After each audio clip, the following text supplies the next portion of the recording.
मैं अंशिका मीडिया और ऋषिवाणी के प्लेटफॉर्म से आप सभी को फर्रुखाबाद स्थित नीम करौली धाम लेकर आई हूँ। आइए चलते हैं, उसके दर्शन आपको कराते हैं।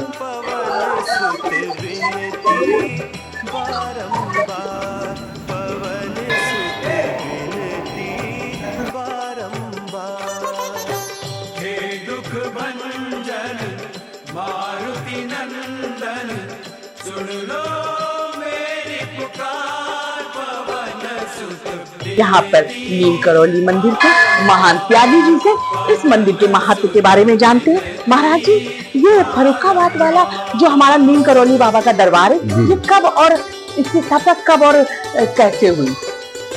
नीम करौली फर्रुखाबाद में जो अपना आश्रम मंदिर है बाबा जी। तो बाबा 1912 में ट्रेन से सफर कर रहे थे जी।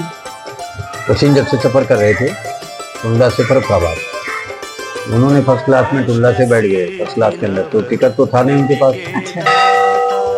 तो जब गाड़ी यहाँ नीम करौली गाँव के नजदीक में आई तो टीसी ने टिकट चेक किया तो टिकट तो था नहीं उनके पास। तो उन्होंने कहा कि मेरा टिकट तो हनुमान जी के पास में है। जी। तो टीसी को लगा कि तो टिकट है ही नहीं और बात उल्टी भी कर रहे हैं कि टिकट हमारा हनुमान जी के पास है। तो टीसी को गुस्सा आकर के उन्होंने चैन पुलिंग करके धक्के मार के गाड़ी से नीचे उतार दिया। अच्छा। गाड़ी उसके खुद चलती नहीं, गाड़ी बहुत प्रयत्न करने के बाद भी ड्राइवर जो है गाड़ी नहीं चलती, नीचे उतर जाते हैं बाबा। और आकर के ये जंगल था पूरा जो आप देख रहे हैं ना, सामने स्टेशन है, यहाँ से पहले स्टेशन नहीं था।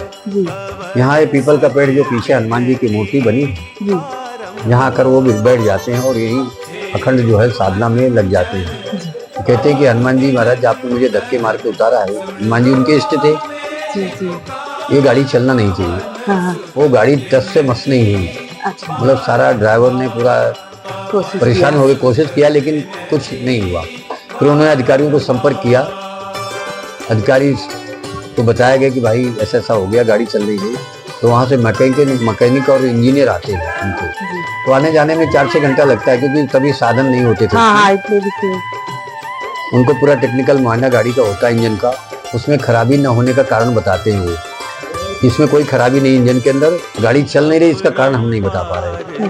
अधिकारियों से बात होती है, अधिकारी आते हैं। इस समय काफ़ी समय लग जाता है, 7-8 घंटे हो जाते हैं। अधिकारी पूछते भाई गाड़ी चल क्यों नहीं रही? बोले सर इसका कारण हम भी नहीं बता पा रहे, गाड़ी में कोई खराबी नहीं इंजन में, लेकिन न चलने का कारण हमें पता नहीं। फिर यात्रियों से जानकारी लेते हैं अधिकारी, जो यात्रीगण बैठे रहते हैं उनसे जानकारी ली जाती है। वो बताते हैं कि भाई इसमें एक बाबा जी बैठे थे, उनको धक्के मार के उतारा गया। ये वही उसी समय का है। अच्छा। ये बिल्कुल उम्र कम थी उस समय। अच्छा।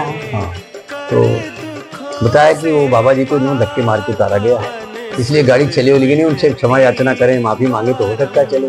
तो उन्होंने पूछा कि भाई यार बाबा जी गए कहाँ? तो बोले कि बाबा जी पता नहीं, यहाँ उतारे गए और फिर वो चले गए इधर की तरफ, जंगल की तरफ। ये पूरा जंगल ही था, गांव पीछे था। तो मान लीजिए आबादी धीरे धीरे बढ़ती चली आ रही, मंदिर बड़ा हुआ, सब कुछ हुआ, तो जंगल था पूरा। ये अभी भी खेत पीछे पूरी जंगल ही लगा हुआ। अच्छा। हाँ, तो फिर वो ये हुआ कि आप लोग पता लगाएं, तो वहाँ से 20-25 जो है यात्री लोग जो है उतर के नीचे ढूंढना चालू करते हैं।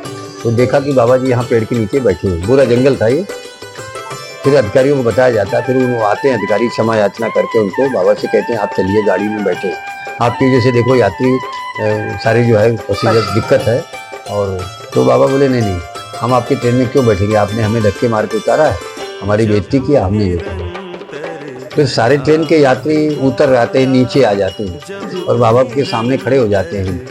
बच्चे हैं, महिलाएं हैं, तो बाबा को देख करके ये हुआ कि मेरी वजह से सबको तकलीफ है, क्योंकि यहाँ पे खाने पीने का था नहीं। 113 वर्ष यहाँ पहले कुछ नहीं, जंगल था, मान लो इंटीरियर इलाका, गांव, खेड़ा गांव, पानी भी नहीं होता था, खाने पीने की व्यवस्था नहीं, कोई होटल नहीं, कुछ नहीं।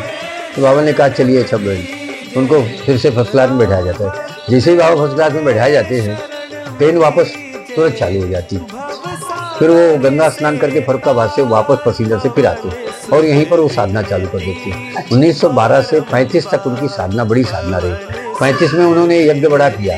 अच्छा। यज्ञ किया, भंडारा हुआ। हाँ, इसी यहीं पर। जी। और ये जटा जो है यहीं मुंडन किया है। अच्छा। 35 के अंदर जटा निकाल दिया। हाँ। और फिर भंडारे के बाद वो यहाँ से चले जाते हैं। तो जहाँ भी जाते हैं वो नीम करौली बाबा के नाम से जाने जाते हैं। क्योंकि वो नाम था उनका लक्ष्मण दास।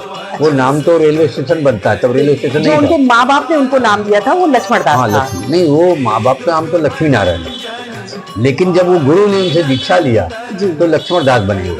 अच्छा गुजरात के अंदर बावनिया है, वहाँ उनके गुरु थे। जी। उस समय वहाँ तलैया बाबा के नाम से जाने जाते थे, तालाब के किनारे रहते थे हाँ हाँ तो तलैया बाबा के नाम से बाबा जाने जाते थे। तो फिर वहाँ से गुरु ने आदेश किया कि आप जाइए भ्रमण करिए।